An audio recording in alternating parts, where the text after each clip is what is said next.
Oh my goodness. I didn't You're bring you alone. in. What did I did? I just get fired? You got That was fired. the worst firing No, that I've ever experienced. I mean, that was embarrassing. No, everything's all a jumbo. I'm jumpy. I'm very jumpy. You jumpy today? Jumpy today. Well, I'm have a very shot jumpy. of whiskey and relax. And we're having the beginning of a show. I thought I was fired. I'm not. You're not fired. I'm jumpy because you know what I did? School is starting soon for me. Has it started already for you? It has for Amelia. I'm not teaching this semester. You're not teaching this semester. Oh, so you didn't want to get fired from another job. No, one a week is enough. Yeah. Well, my classes start on Monday, so I'm just sort of overwhelmed with work. And the day before yesterday, I was trying to get all my work done, and I needed a cup of coffee. I was starting to fade in the afternoon, and I went downstairs, and I had to wash the coffee pot and do all that stuff that you have to do to make one cup of coffee so that I could get back up and do my work. It was very frustrating having to do all of that work just for a cup of coffee in the middle of the afternoon. Mom was busy, apparently. Yeah. So what am I going to do? Say, hey, Mom, get me a cup of coffee. Hasn't stopped you before. Yeah. So I went out yesterday morning, and again, we don't have sponsors on this show. I'm not getting paid to say this. We're not getting any money. I went out and bought an espresso Virtuo machine that does the little pods of everything. It does ristretto, it does lungo, it does doppio, it does a full cup of coffee. All the dwarves, all the seven, all the different things, all the flavors. Does it do dopey and sleepy? Yeah, grouchy and dropsy. I'm dropsy. So how can I ask the ballpark of what a machine like this sets you back? Would I have to spend, I know you don't want to maybe say, but would I have to go and spend like $200-300 on a machine like this, or would it be a little bit less than that? A little bit less than $200. Not appreciably less, according to your face right now, but around there. Okay, less than $200. All right. Have you tried the Nespresso foamer yet? Mom has the foamer. You got her the foamer, right? Well, I told her about it. Oh, she has it now. Somebody got it for her. I think she bought it. I think she bought it for herself. Oh, okay. I told her about it, and she got so excited she went and bought it. She's very happy with the foamer. You have not had it yet? I don't do a lot of the dairy products in the coffee products. I'm more like just a black coffee guy. Okay. Maybe a little twist of lemon in the espresso. Okay. Yeah. But so that's got me really jumpy. All that. So you had too many pods of coffee. Too many pods. Too many pods. You created a small landfill of coffee pods today alone. Yeah. And then I'm also really excited because tomorrow is your niece's birthday, and we're going out to a dinner in the city tomorrow night. Actually, going to sit outside in 17-degree weather. I made a reservation at a table on the street. Oh, that's exciting! Cool, that's nice. At a restaurant that I wanted to go to and Abby wanted to go to, and it looks really good. And I told Mom about the restaurant, and I think it's time for. Well, you know what it's time for, right? If we're talking start up the music.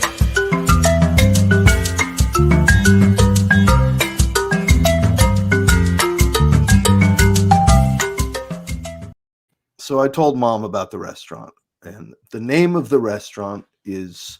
Well, I told her the name of the restaurant, and later she said, "So you're going to dinner? Where are you going in? Jacob's Pickle?" I was like, "No, not Jacob's Pickle." No, I hope not. It's a very big difference between Jacob's Pickles and Jacob's Pickle. So you're going to Jacob's Pickles? The restaurant? Pickles is the restaurant. I haven't heard of it, but I haven't been out of the house in about a year, so yeah, may have changed. Things have changed in the city. What's going on in your week? This past week, it's been pretty busy, a bit frenetic. And I didn't even have a new coffee maker. I've been using the same old coffee maker. Everything's good. The Sundance Festival starts officially tomorrow. Yeah, the 28th. Wow. And because of the short that I'm in, I'm involved in a couple things, like a couple of panel discussions, and we did an interview yesterday. And so there's some stuff I'm doing for that, which has been fun. It's a fun year to be involved because it's a unique year. It's all online for the first time. They've never done that. And uh, the amount of work that went into creating this online version of the festival is just mind-boggling. I mean, there's the email chains are acres long with things to sign up for and passes and things to learn, and it's just been a little overwhelming, but they're amazing. They're really on top of it, so I'm excited about that. And I recorded the other podcast that I do with Maddie Blake earlier today. So this is a 2-show day for me. Oh, you must Very be exciting. I'm excited. It's fun. We talked about the movie The Mothman Prophecies. Oh, Which I'm a fan of, and I've been reading the book and got into it. So that's been really, really cool. wow. Did you ever see that? I did a long time. Richard Gere, right? Yeah. Richard Gere and Laura Linney also, who's in this movie too. Laura Linney, who we're having in Linney Night. Yeah. And Mothman's is a really fun, scary movie. Yeah. Yeah. We do have to acknowledge something very sad that happened today. Yeah, something sad did happen. I think we're thinking of the same thing. Yeah. Cloris Leachman. Yeah. Who the great Cloris Leachman. Yeah, aside from being an incredible actor, had a reputation as being just a lovely person to work with. I'd heard that too. I never met her, never worked with her, but I never heard anything but wonderful things about her. And one of the most celebrated actors. Yeah, for generations. 8 Emmys, 22 nominations. Wow. Tied up there with Julia Louis-Dreyfus as one of the most Emmy-nominated winningest. But I tell you what, Julia Dreyfus, as great as she is, didn't start in 1950s in noir movies. No, she doesn't go back to that time. No, and she also isn't in like a couple of the greatest movies ever made. Last Picture shows one of the best movies I think you could name. But Julia Louis-Dreyfus is in one of the best shorts I've ever seen. Oh, I think I've heard of this. Joe Biden's in it. Joe Biden is the president. The president of the United States. The president of the United States is in it with my brother Anthony. Yeah. That was a good. Those were the days. Those were the days. That was a self-tape. I got that job off a self-tape. Wow. Yeah. The only self-tape I ever got a gig off of was that. Wow. Yeah. That's pretty amazing. I did it fully nude. I think that's why. You did. I got the job. Okay. Oh, while we before we go into the movie, we are going to talk about the movie. I want to do a little thing, because we're starting to do more social media stuff. Oh, you mean we are Instagram and whatnot? Yeah, we're doing Instagram and stuff. Yeah. And I thought it might be fun to have something like just an action shot from the show. Here we go, right? Ooh. I'll take one at the same time so we get real classy. Here we go. Yeah, there we go. Oh, that's it. Okay, a little bit. Give me a little more lip. A little poutier. A little bit poutier. That's it. Perfect. And one more. Perfect. All right, I'm going to get a close-up of you. Oh, yeah, there we go. All right. Ooh. Flash. I didn't want to flash, but I got it. Could be interesting. There could be some interesting photographic techniques that develop. I wonder what that's going to look like. Oh, it looks good.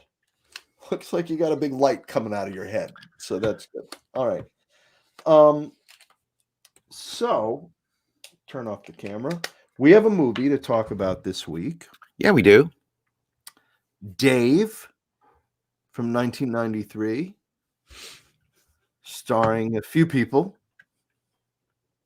Kevin Kline, Sigourney Weaver, Ving Rhames, Frank Langella and His Eyes, Yes. Kevin Dunn, Ben Kingsley, Laura Linney, Anna Devere Smith, and a lot of other people in smaller roles who we will mention. Faith Prince, who Faith Prince. Oh my gosh. I know. Yeah. Charles Grodin. Charles Grodin. We got some stories. We do. We have some old stories about Chuck Grodin, that's for sure. We call him Chuck. That's how old those stories are. Ben Stein, who I shared an elevator ride at the doctor's a couple of months ago, right before the pandemic, and it was a fascinating elevator ride. He told me his whole life story. Was he inpatient or outpatient? It was all outpatient. We weren't in the hospital. We were seeing doctors, getting poked in places I don't want to talk about. Yes. Yeah. When I had that poking and prodding, I was in the hospital with Gilbert Gottfried, and we were in nightgowns, literally sitting next to each other in the waiting room. I don't know. It was perfect. I don't even know why. Gilbert Gottfried. Yeah. I remember standing next to him one day, watching them shoot something in Bad Medicine with Steve Guttenberg. Oh, yeah. And in Spain? Yes. And he's standing next to me and he's whispering, like really quiet. And I'm like, what is he saying? What is he saying? He's just going, I'm gonna kill somebody. I'm going crazy. I'm going absolutely crazy. I'm gonna kill somebody. I was like, okay. Take it easy, Gilbert. Take it easy, Gilbert. So tell us a little bit about this movie. What's the story? Well, according to IMDb, this is a story about an uncanny presidential lookalike named Dave, who's recruited by the Secret Service to become a momentary stand-in for the President of the United States of America. I think this is an old Hans Christian Andersen story, right? I think so. Yes. Yes. Yeah. As old as the wind of time. The man who pretends to be the king. Yep. Wackiness ensues. This is part 2 of our presidential trilogy that we're going to do. It's actually going to be a quadrilogy, I think. Right? We're going to do. Oh, that's right. Month. That's right. Which it seems appropriate. I mean, who can get sick of this? We just want presidents all the time. All the time. They're an exciting, happy thing again. Yeah, finally. I don't have it's not like, slowly I turn step by step every time somebody says president.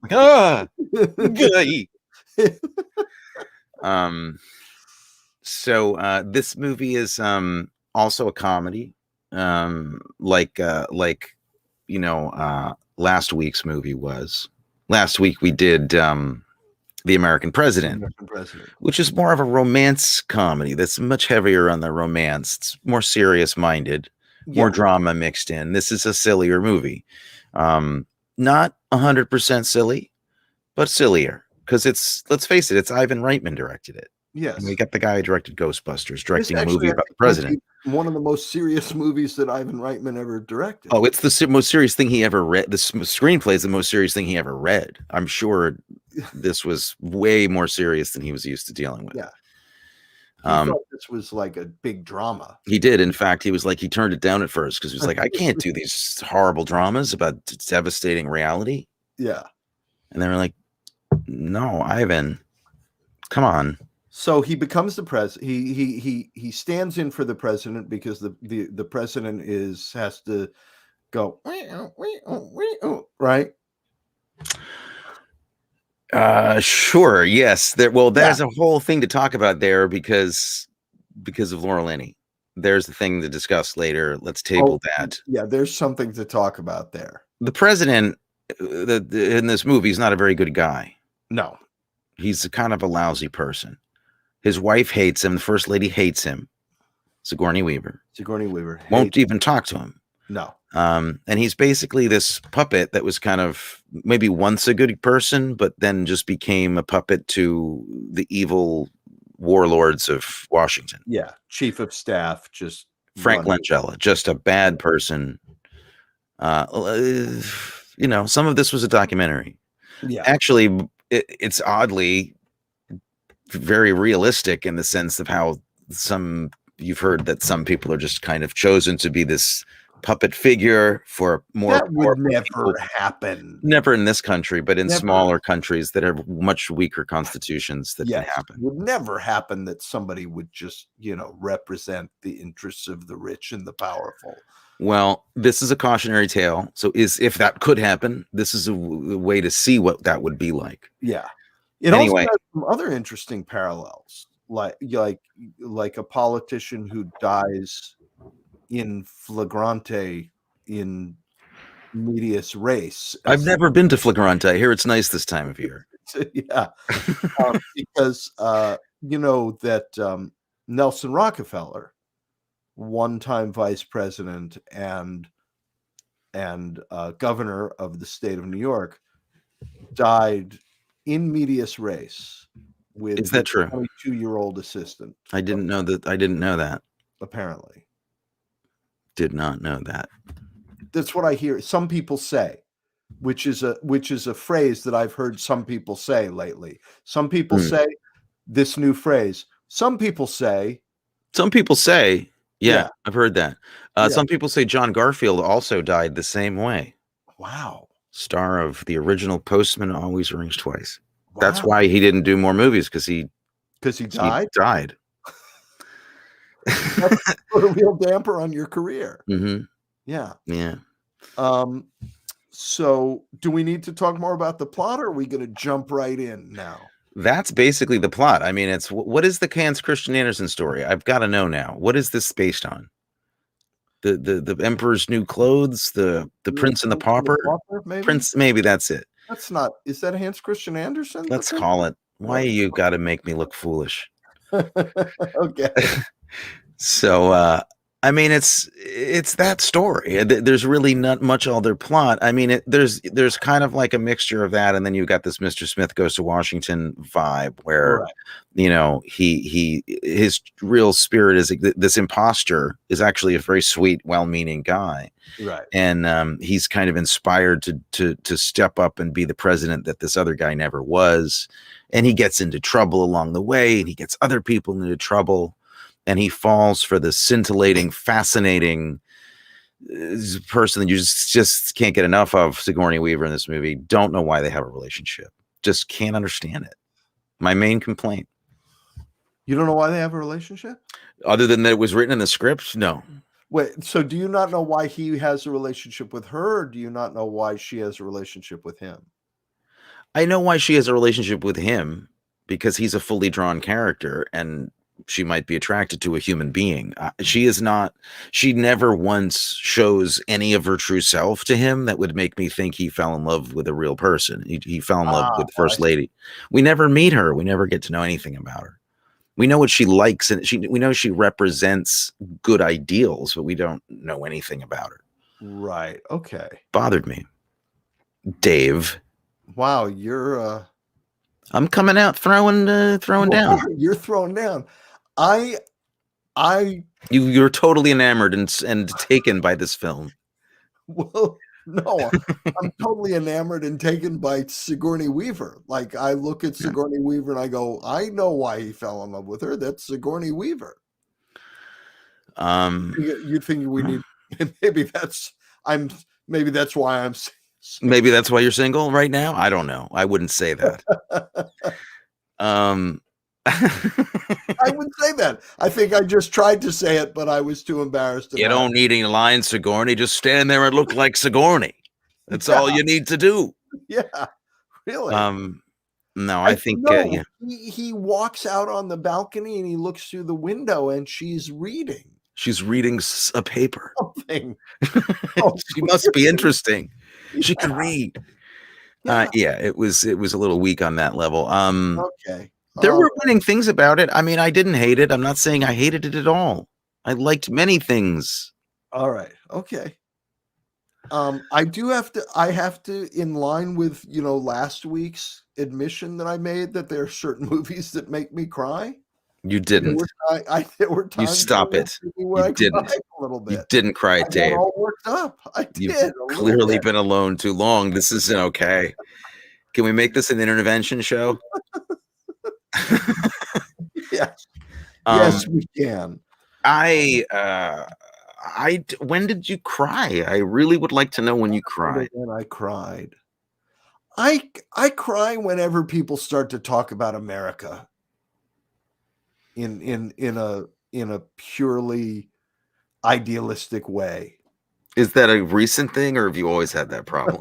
I've actually always had that problem. Really, you get choked up Yeah, about I it? get Okay. choked up about America. Idealism. Yeah, idealism gets me. I am a Okay. sucker for idealism.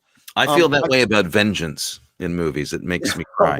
Yeah. No, I'm kidding. I do have to. Okay, so a couple of things I want to point out. There is no actor, I think, in the history of filmmaking who looks better on an old-timey bicycle than Kevin Kline. You're right there. Right? In and Out, they put him on the old-timey bicycle with the thing around the pant leg so that it doesn't get caught up in the gears. Okay. They I do think that in Sophie's In and Choice, Out. he's on a bicycle. And then here too, it's like a thing with it's like Kevin Kline. He looks like a good guy on a bicycle. There's something very decent about him, and I think decent about people that ride bicycles, and that decency comes through. Yeah, and my friend Bet Bowles. Bet absolutely. One of the most likable actors ever, and he is. He's just there is So something likable about him that's just. He's incredibly charming, and he comes from a school of like, you can kind of see he studied Cary Grant a little bit, and he's got certain kind of sophisticated moves from older films that not a lot of people can get away with. He's one of the few people that really is like quintessential, just a great leading man of a type they don't make a lot anymore. And he doesn't seem to work hard at it, though. That's what makes it so incredibly charming. Yeah, he's truly charming, and he's kind of effortlessly so. But he's also he's got a lot of range. He's fantastic. I mean, he's trained up the wazoo, so he should be good. Isn't he Juilliard material? Yes. Yeah. Yeah. So there you go. Fancy pants, fancy actors. That's what I say. Yeah. Ooh. No. Great. I know things. No. Yale School of Drama. No. Juilliard. No. Yeah, whatever. Yeah, I mean, I appreciate them, and that's amazing and all, but just stop being so stuck up about it. All right. Can we talk about some of the amazing supporting players in this movie? Sure. I mean, there's a chock full of great work here. To me, I just got to come out and say that Ving Rhames kind of steals a lot of the show. A lot of the movie. He has my favorite line in the movie. He's got mine too. And we have different favorite ones, I know. We do? Okay. He said a line that made you cry. No, he didn't make me cry. When he said he'd take a bullet for him? No, that is my favorite moment. It's not my favorite line. My favorite line is, "Sweaters make my neck look too thin." Yes, it's my favorite line. Mine too. I have it written down. It's on my notes. Me too. It's in my notes. I stopped the movie. I loved it so much. Sweaters make my neck look too thin. It was so earnest the way they were talking, and he was just kind of hunched over. He's like, "No, I can't wear sweaters." It's like, wow. They just make my sweaters make my neck look too big. He's fantastic in this whole movie. It's so cool to see him pre Pulp Fiction. It was at the end when he said, I would take a bullet for you. I knew you were going to cry at that. I knew last night when I saw it that you were crying. But what was so great about it was that he says it twice. I mean, he doesn't say it twice, but he's asked earlier if he would take a bullet for me, and he says yes. But the reason he would take the bullet for him at the beginning is because I'm a Secret Service man, and you're the president, and that's my job. And at the end, it's because I love you. I would take a bullet because I love you and respect you. I would take a bullet for you. It's a tender moment. Yeah, it's that's some good writing there, I thought. Hey, let's talk about the screenwriter for a second then, while we're at it, Yeah. because you know what else he did, right? No. Oh, you don't? You didn't look him up? He's got a really good track record. Where is he? Gary Ross. Gary Ross wrote the movie Pleasantville. He wrote the wonderful Seabiscuit, which is actually like a surprisingly terrific movie. That's a really good movie. He wrote Big with It's Tom a Hanks. lousy snack food, though, by the way. If you gotta like nori. If you don't like nori, it's terrible. Yeah. And the Hunger Games. He's written a lot of really cool things, and he directed some cool stuff. He is a good writer. And he's the man who wrote Your Lines That Made You Cry. He made you cry. He did. He made you cry. It's not a high bar making me cry. Well, look, apparently all I have to say is America, and you start crying. Oh, God. Yeah. Shot also by, do you know who shot this movie? A DP. No, be serious. I don't. What do you think? What do you think? Give me a knower here. I'm looking at the same IMDb you are. What do you think this other movie did he shoot? Famous movie. Just off the top of your head, what other, if you saw Dave and you're like, oh, what other movie might this DP have done? No, although he did actually DP Ghost, interestingly enough. Okay. Well, I was close. Terminator 1 and 2. And Dave. And Dave. Yeah. They look exactly the same. Can't figure it out. Well, they both have Arnold Schwarzenegger. They do. This movie has Arnold Schwarzenegger in it. Yeah. Amazing cameos. The great thing about this movie too is the antiquated cameos from the 90s, which nobody knows anymore. Like, no, you know the face, but now you no longer know what they did or what their job in Washington was. Helen Thomas. People from political analyst talk shows. Yeah. The McLaughlin Hour, or the McLaughlin Report, whatever that show was. The Stuffy Bastards Hour. I do have one I have to find it. You keep talking. I'm going to find something to show here. I'm going to talk a little bit about how weird it is to see Laura Linney in a movie that was made before she became at all famous. This was her second film. I think she had a tiny part in one other movie, maybe 2 TV shows. Now she does this movie, Dave, in which she has to have sex with the bad president, who then basically dies during that moment. And she's never referred to again, basically. That's what I wanted to bring up. And the movie is so well crafted in a lot of ways, I think, in terms of the story, right? The story, I think, very much. Well, how can you beat Hans Christian Andersen? Right. That I was wondering if that was an editing problem rather than a script, because I believe firmly that they made for time. They had another scene or two with her, and they cut them out. That loop is never closed. And she is just left hanging. It's partly though because it's Laura Linney, and she wasn't Laura Linney then.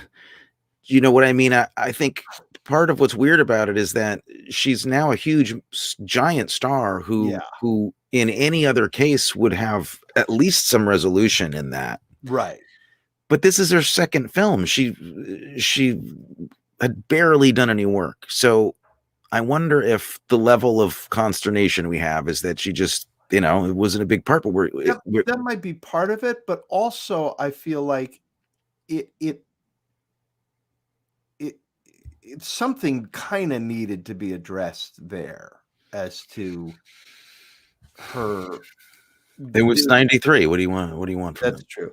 But if we go back to the incredible panoply of cameos, Tip O'Neill, Bernard Kalb, John Yang, Nina Totenberg, who's still big on NPR, Chris Dodd, Alan Simpson, Tom Harkin, Howard Metzenbaum, but Oliver Stone in a wonderful cameo because he's talking conspiracy theories and he's like saying that it's a double, there's a double, and everybody Yeah. thinks he's crazy, and we know he's actually right.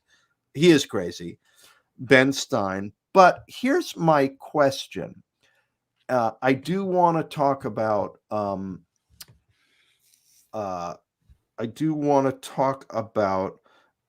Paul Simon's earlobes just for a moment. I don't know. Wait, I thought that was Sam Raimi. I'm confused. What is going on there. This guy ran for president of the United States, and this photograph tells you everything you need to know about why he didn't win. Like you can't be president of the United States. He looks like Al Franken's math teacher. That guy. What the heck is going on? But then, so those are the crazy cameos. But then the amazing cast: Linda Hunt. With the we're walking, we're stopping. No, that was, you mean Bonnie Hunt. Bonnie Hunt. What is wrong with me? Bonnie Hunt was doing another movie at this time. Yes. Chuck Grodin. Charles Grodin, who is an old buddy of Pop's, and Yeah. we can personally attest to the fact that he's actually funnier in human life than he is on screen. Yeah. Yeah. Dan Butler as a reporter. Dan Butler has that one little moment, like, holy Moses, there's Dan Butler. Stephen Root before he was Stephen Root. Before he was everywhere. In the Laura Linney part. Yeah. Yeah. Oh, and also interestingly, Anna Devere Smith again. She was in last week's movie. She's in this one again. She's in West Wing. I think she has to be, if you're shooting in the White House on any show, she has to be in there. It's in her contract. And the wonderful Kevin Dunn, also Kevin Dunn in so many movies you can't even believe it. In Veep, right? Yeah, and we haven't mentioned yet Ben Kingsley, who has one of my favorite moments in the movie. Yeah. Okay. It's his entrance, his first scene. The shot of him when we first see him made me laugh out loud. Oh, with the stuff. He's got all the gifts that he brought from Africa. He's got like an African mask and a spear and all this stuff that he's giving as a gift. And they just cut to this wide shot of him standing there holding it. He's very chagrined. He's really funny in it. And interesting little tidbit of information. He is the vice president in this movie, plays the vice president. And in real life, he is half Indian from India in Asia. Mm-hmm. And now the vice president of the United States, the vice president of the United States is half Indian. A tad more attractive than Ben Kingsley to me in this film. Maybe he's more attractive in other films. I don't know. I can't remember. In Gandhi, he may have been very, very sexy, but he wasn't in this one.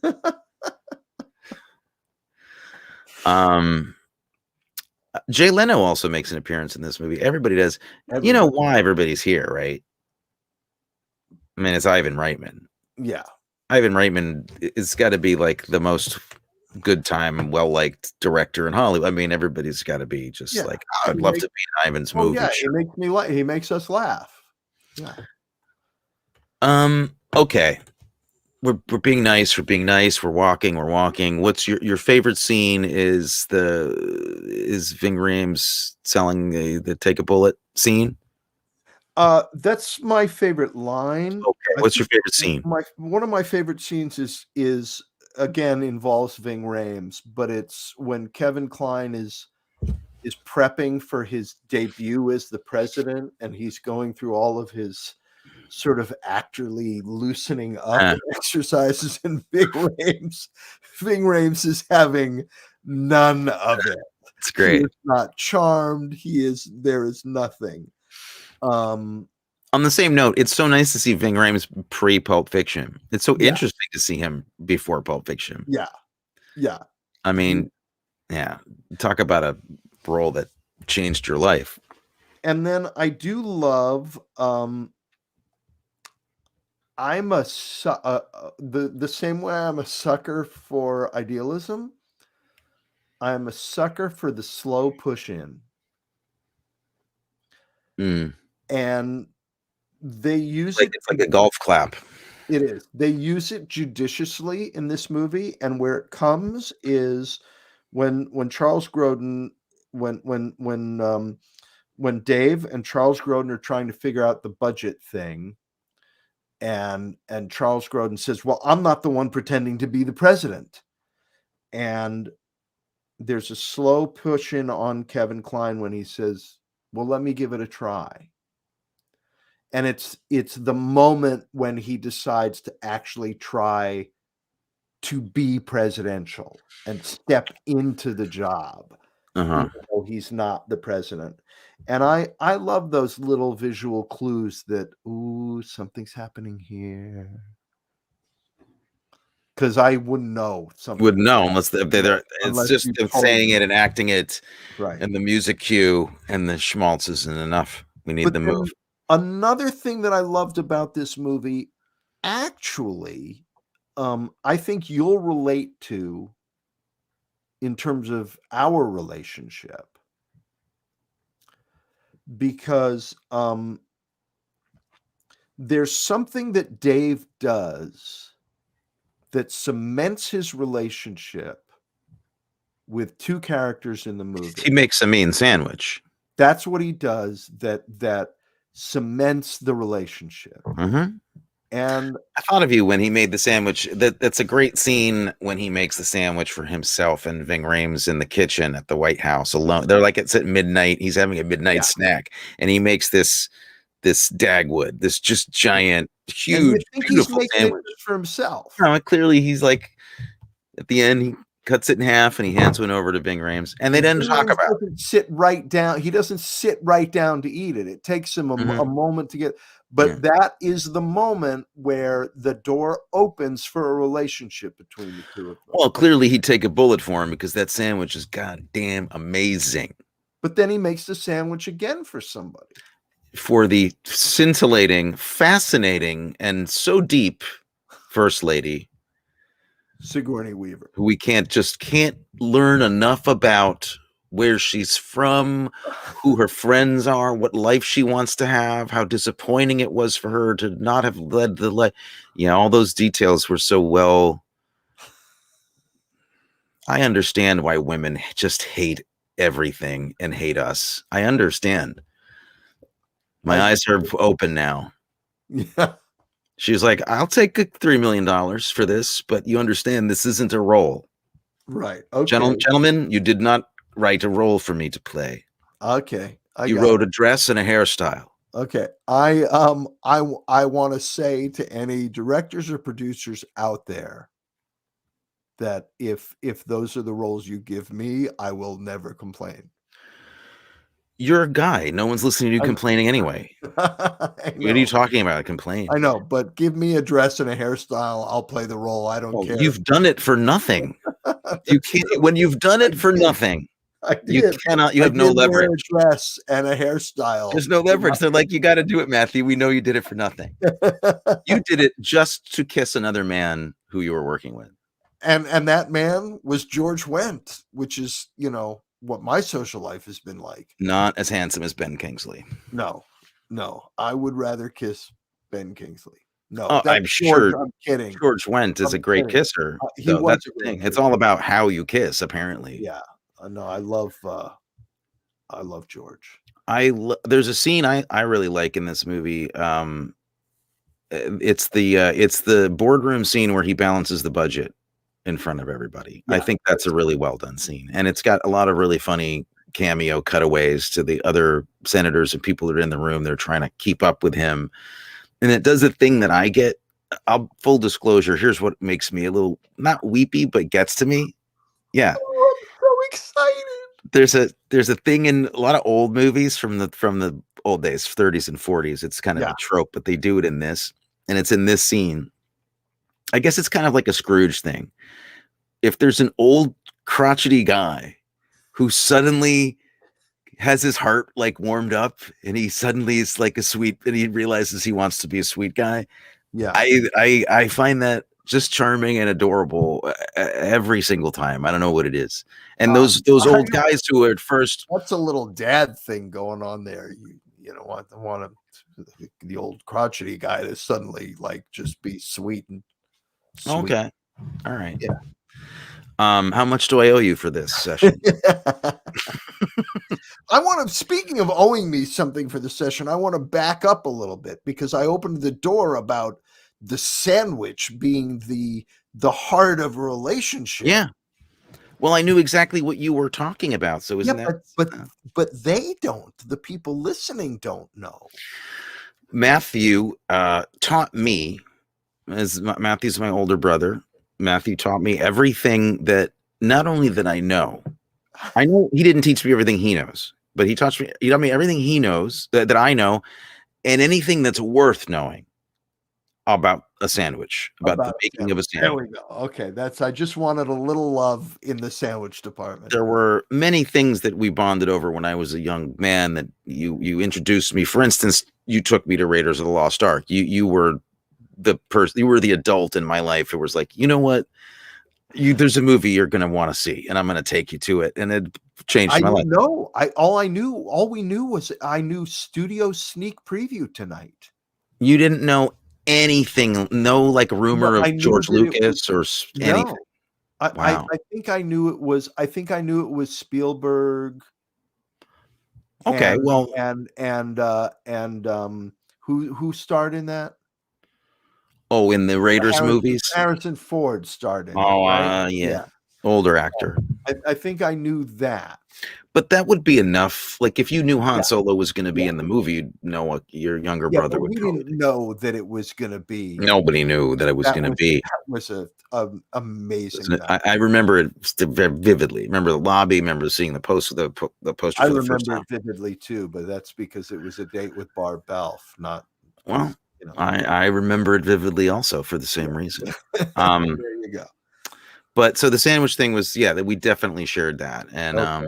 All right, now we can get back to the movie. I got my sandwich. Trying to remember what it might have. Was it a tuna? Was the tuna melt the first? No, it was just regular tuna salad sandwich. Just regular tuna salad. Yeah, I make a good tuna salad. You do. I want the recipe for the sandwich in this movie. Oh, it's fantastic. If it can make somebody take a bullet for you and make Sigourney Weaver fall in love with you, I want that recipe. I don't think Sigourney Weaver fell in love with him. I don't. I don't believe that for a second. I feel like you saw a different movie there. At the end. She wanted a job. She was looking for work. I don't know. I just wish that Hal Ashby directed this movie. Oh, wait, he already did. That was for you being there, fans. I guess, the first lady thing is that's the only complaint that I really have. And it's not a small complaint because, I mean, if the whole thing kind of hinges on you wanting to be together, then I'm not happy with it. Right. Okay. You don't agree. You no, actually. I completely agree, and I'm chagrined that I didn't see that flaw in the script, that character was woefully underdeveloped. I won't even say that the character was woefully underdeveloped, because that would imply that there was some development or some thought to that development. Zero development of that character, and I didn't. And then she's great. So she brings a lot of personality to it just because she's her, right? Yeah. But I could see her going home and complaining to whoever she was living with at the time, just being like, I can't believe what they're expecting me to, but they're not have to make. This is it's a rom-com essentially with the whole rum part just kind of like they'll buy it, they'll believe it. Okay. Well, the only thing that we do know about her is that she is devoted to the cause of homeless children. Yeah. Which is not nothing. It is in the sense that that is also a huge plot device that spins the plot around. So she had to have something that was just for plot, which serves him. She had to have something that opposed him or represented the opposite of him rather than Right. anything that was unique to her. I mean, the character of Dave has a lot of foibles and interesting things about him that we learn. He's kind of an actor and he does these weird appearances to pretend to be the president. And he's a passionate, person about workers' rights and just learn about him. You learn about his sense of humor and that he's a real idealist and that he's kind of naive and that he looks up to a president that really maybe he shouldn't because he's naive. I mean, all these things. And she reads papers in bed and wants to build a shelter. I don't know. I felt like No, look, when you're funny. right, you're right. What's funny is like after Ghostbusters, she's given a lot more to do in like she has a character in Ghostbusters. She plays somebody very specific, and she's pretty funny in that movie. And it's the same director here, and it's like he kind of just said, "Well, just be fancy. We just need you to be fancy." Okay, I'm sorry. No, you're right. No, you're right. You're right. There's somebody we haven't spoken about for a good reason. No, I don't know who you're talking about. We haven't spoken about Frank Langella. No, we haven't. Which is there's no reason for that because he's really kind of great in it. Yeah. In a way, he's so good that he just is that guy to such a degree that you don't even think of it too much as a performance. But he's actually really funny too. He's very funny in quietly. And do you know the thing about his eyes? Do you know? Yeah, I do. Perfect for Dracula. Perfect for Dracula. And then there's only one shot in this where it really comes into play. I didn't even really see it in this shot. Where I saw one shot where, and it was when I think it was the scene where he's the most angry. Which is very angry. Which is very angry. You know what that's called? I forget. What is it? I think I'm pronouncing it right. Nystagmus. And it's a condition of these uncontrollable little movements of the eyes. And it can be controlled, and there's ways to control it. He can control it and I wonder, it would be fascinating to find out if in Dracula, no, I'm sure he used it. Decided not to control. I bet so. Because there's close-up after close-up of him in that movie, just exhibiting it with the quivering eyes. It's so weird. It's so. There's another really weird scene where you see something else of his quivering when he runs at camera fully nude in Lolita, and that is I missed that. There's talk about a brave man. Wow. Talk about a brave performance. The remake of Lolita, which is I wouldn't recommend to an enemy of mine to see, frankly, but he plays Quilty in the movie, and I don't remember much except there's the shot that you can't get out of your mind once it's seen. It's not leaving your head. He runs down a hallway. At the end, he's going to get shot by what's his name, the hero of Lolita. Yeah, what a creepy world. And he's running away from him, and Humbert, and he runs down this hallway, screaming and running, waving his arms, and his bathrobe flies open, and he's fully nude, and it's like a long lens at one end of the hallway, and it's literally like at crotch level. The tripod is down mid-level, and he comes directly running as fast as he can.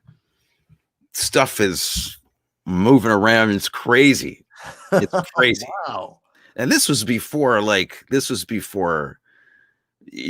seeing a penis was so incredibly popular. In fact, contractually obligated to see one in movies these days.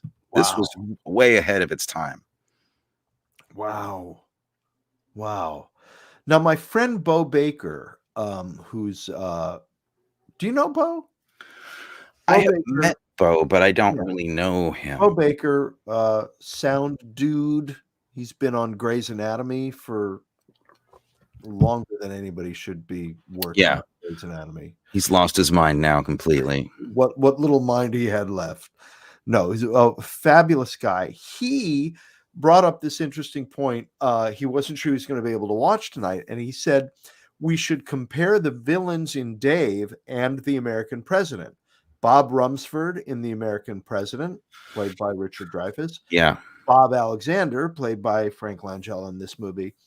And what he noted is that in Dave, they give us the payoff of seeing, because in both movies, the end of the bad guy happens with the president doing something on nationwide television that ends the bad guy's plot. So the bad guy's not there. The bad guy just has to witness from afar his ruination.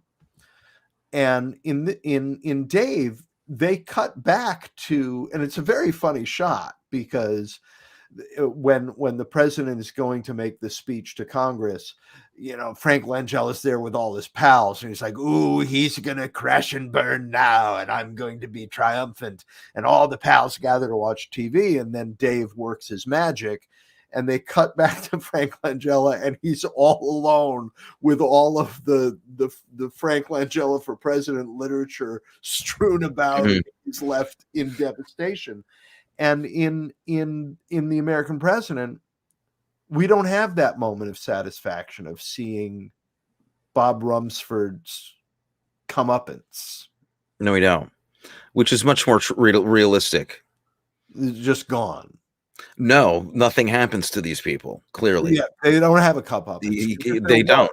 We would see the scene in which Josh Hawley was like, "Oh, drat! I have to go back to work and make lots of money again tomorrow."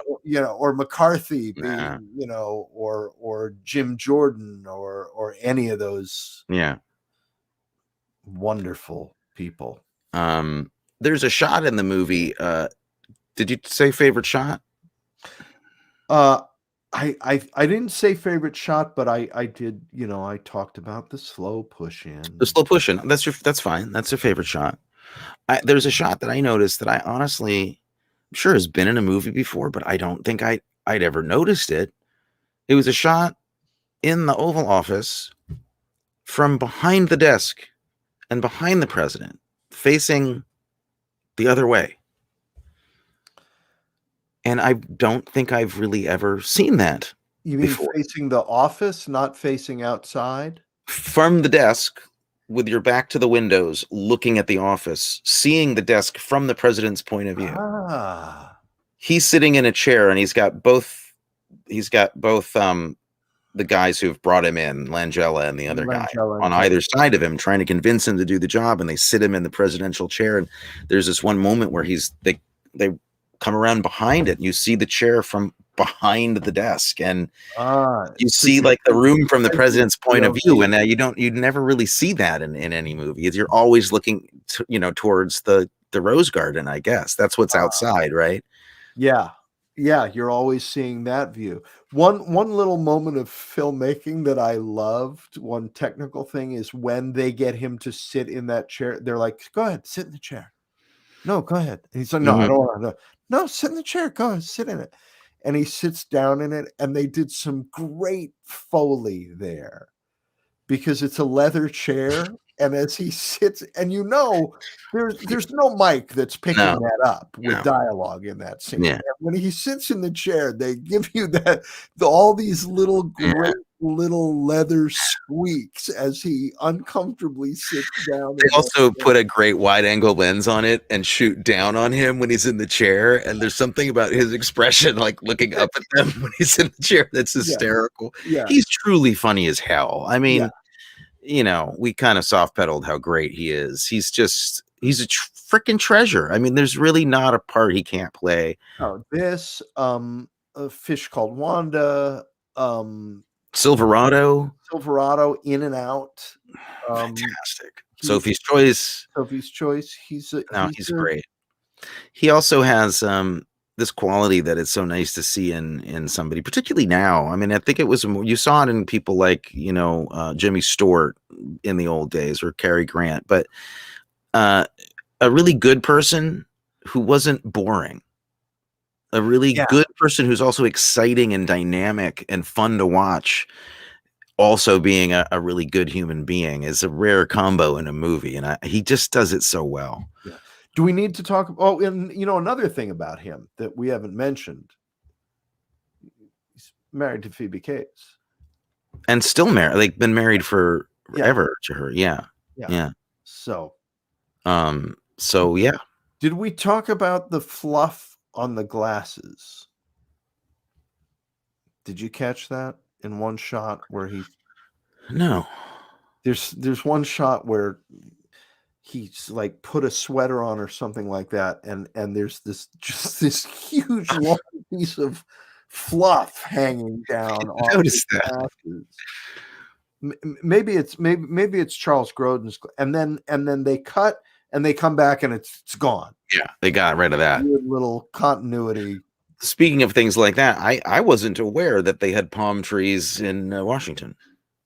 I didn't know that. Yeah, it's one of the things that they have something from all 50 states. I should have known. Yeah, there's this shot in the beginning of Marine One landing in the Rose Garden, and he gets off the plane, and it's this like telephoto shot from very far away, and you see the background, and like right behind him are 3 palm trees. Just like, it's celebrate. It's like at Disneyland where they have the Concourse of Nations. It's celebrating the different states. They're much better used in John Carpenter's Halloween, I think, than in this movie. From all 50 states to celebrate the. Well, why not? It's all about unity. It was then and it is now. Yes. Yeah. So, well, I think does this add anything to our list of things in a president movie? Or does it just have some of the... I'm trying to think. That's a good question. There's press conferences in this, right? Yeah, I have to say, I feel like there's other moments with Secret Service guys. Uh-huh. But maybe I just remembered that stuff from this movie and thought it's kind of a president movie trope. Somebody put something on Facebook today, not about this. They must have been watching some other movie, but they said, do those earpieces only work when do you have to touch the earpiece to hear? Do you have to raise your wrist to talk? Haven't we moved past that in the technology? Is it? He said this person on Facebook said, to me, it's the equivalent of an actor pointing their finger and going bang, bang, bang. I figured it just made it a little quieter, like quieter, like Liberty's moving. Yeah. Right. I don't know that I have anything else about the movie. I've covered the stuff I want to say. I've talked about all the actors. We talked about In and Out, both the movie and we didn't talk about the burger, but we didn't. But we should have a show about that one. Should have a show about We didn't. Okay, so if we're going to go to the 4 categories of movies: the good movie, the bad movie, the good bad movie, and the bad good movie, which is this? I will say that, okay. Yep. I'm gonna, because this is also a podcast. They'll like this. Whenever we're quiet and thinking, we have to make sounds. So there's a lot of suspense. They won't know what's going to happen. They won't know. They'll just think there's which one will he pick? I think that it's a good bad movie. You think it's a good bad movie? Well, no. I'm not gonna. No, it's a good bad movie because it's not a good movie, but it's enjoyable. But it's really enjoyable. Yeah. Okay. I mean, a movie that it doesn't stand up to the lady test. Lady fails the lady test. The lady test fails. I think the second half kind of falls apart a little bit. I think it doesn't have. I think once he makes the decision, it's a great decision, but the movie doesn't have. I feel like where Ivan Reitman really is great is when things are ridiculous. And this, if this had gone more surreal and silly, I think it would have been a good movie. And this is gets a little. It falls in the trap of, a little gets a little bit serious, a little tender about the White House. Yeah. And I know that makes you cry. Which is why I love it and why it makes me cry. Okay, well then, so next week, because we love the set for the Oval Office that they used in this movie so much, we decided we wanted to watch that set, that same exact set. Is it the same one exactly? In another movie. Oh, that's great. Yes. So next week we will be revisiting this Oval Office set in absolute flower. Flower. Absolapida. Absolute flower. I love that movie. It's been a long day. Absolute power. Absalom. Sorry. You were saying. I can't get through this. Absolute Power, starring and directed by Clint Eastwood. By Clamped Nicewide. I forgot that he wrote and directed this movie. He didn't write it. He directed it and is starring in it. And he played the piano for people at the award ceremony. This was before he went crazy and spoke to a chair. This is when he was just playing crazy and ornery. Yeah. Gene Hackman is also in it. Ed Harris. Have you seen this? I have not seen it, and the screenplay is William Goldman. Oh, it's Goldman? Oh, Yeah. I didn't realize. That's exciting. Okay. I'm actually really thrilled. I feel like we're back in the wheelhouse for Arkin Brothers talk about movies with this one. Yeah.